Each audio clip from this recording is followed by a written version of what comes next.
Hello, everyone, and welcome to day 44. Today, we're diving deep into one of the most influential architectural shifts in modern cloud computing, Amazon's serverless approach using AWS Lambda. When you think about the scale Amazon operates at, powering AWS itself, Amazon.com, Prime Video, Alexa, and countless internal systems, the fact that a huge portion of their workload runs without any servers being managed is mind-blowing.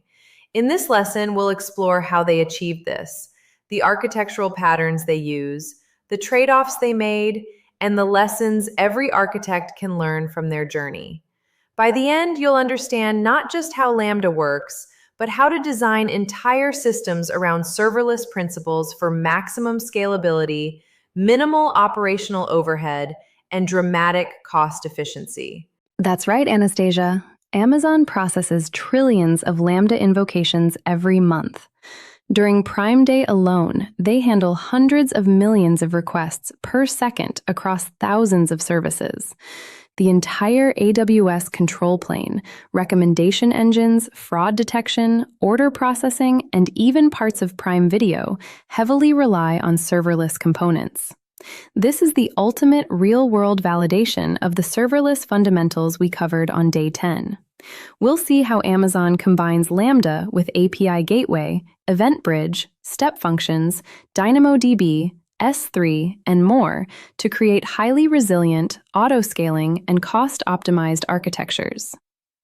This case study perfectly complements the microservices transformations we studied at Netflix and Uber, showing yet another evolutionary path in modern architecture. Amazon wasn't always serverless. In the early days, they ran massive fleets of EC2 instances and later containers.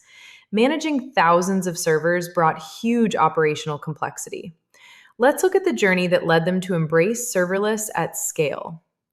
As AWS grew, the operational burden of patching, scaling, and monitoring servers became unsustainable, even for Amazon itself. In 2014, they launched AWS Lambda, and then started dogfooding it aggressively across their own platforms. They didn't do a big bang rewrite. Instead, they used the strangler fig pattern we saw in previous case studies, gradually extracting functions from monoliths and microservices into Lambda-based services. This migration is still ongoing today and has delivered enormous benefits in developer velocity, cost, and reliability. What makes Amazon's serverless approach special is a set of guiding principles that influence every decision they make. They treat everything as events. Functions are small, single-purpose, and stateless. Scaling is completely automatic. Costs are truly pay-per-use. They combine Lambda with step functions for complex orchestration and Event Bridge for reliable event routing. This architecture allows teams to focus almost entirely on business logic instead of infrastructure, a huge shift from the traditional you build it, you run it model we saw at Netflix and Uber. Let's get into the technical foundation. What actually powers AWS Lambda at Amazon scale? Lambda functions are lightweight, ephemeral execution environments. Amazon has optimized cold starts with provision concurrency and snap start. They use sophisticated concurrency controls and reserved concurrency per function. The real power comes from native integrations with almost every AWS service, allowing incredibly rich event-driven architectures. Lambda becomes truly powerful when combined with event sources. Amazon uses Lambda triggered by API Gateway for synchronous APIs, S3 events for file processing, DynamoDB streams for change data capture, and Event Bridge for complex enterprise workflows. This creates a highly decoupled, resilient, and observable system. Not everything is a single Lambda function. For complex business processes, Amazon uses step functions. Step functions act as the orchestrator layer, allowing them to build reliable, long-running workflows with visual diagrams, automatic retries, and human approval steps. This is a key pattern for moving from simple functions to sophisticated serverless applications. Serverless doesn't mean no databases. It means choosing the right ones. Amazon heavily uses DynamoDB for its single-digit millisecond latency and infinite scale.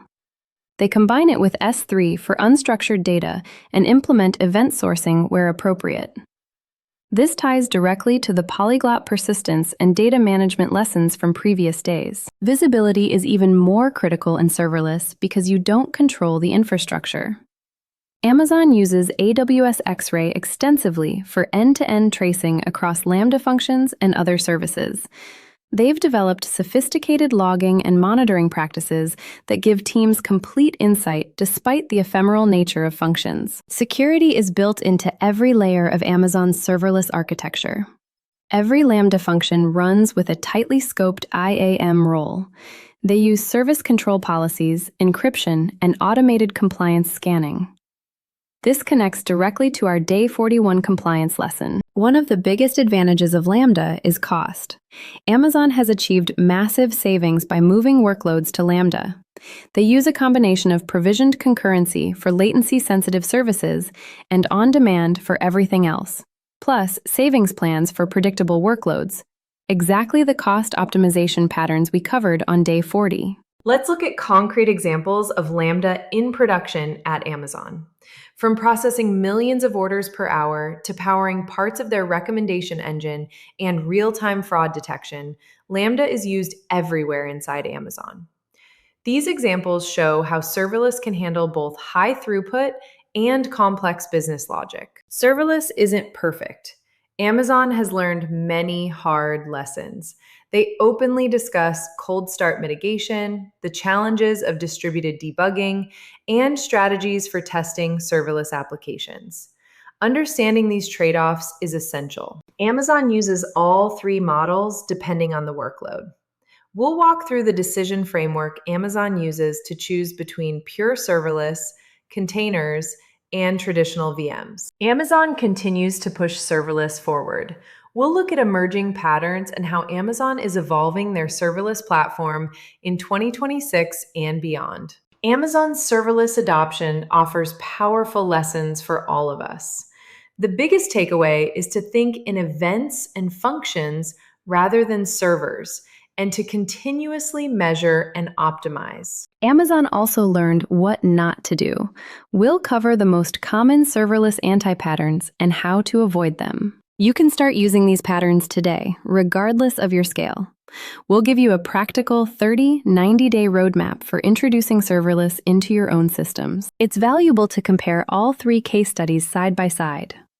We'll highlight the strengths of each approach and when you might prefer one over the others. Today, we explored how Amazon transformed large parts of their infrastructure with serverless.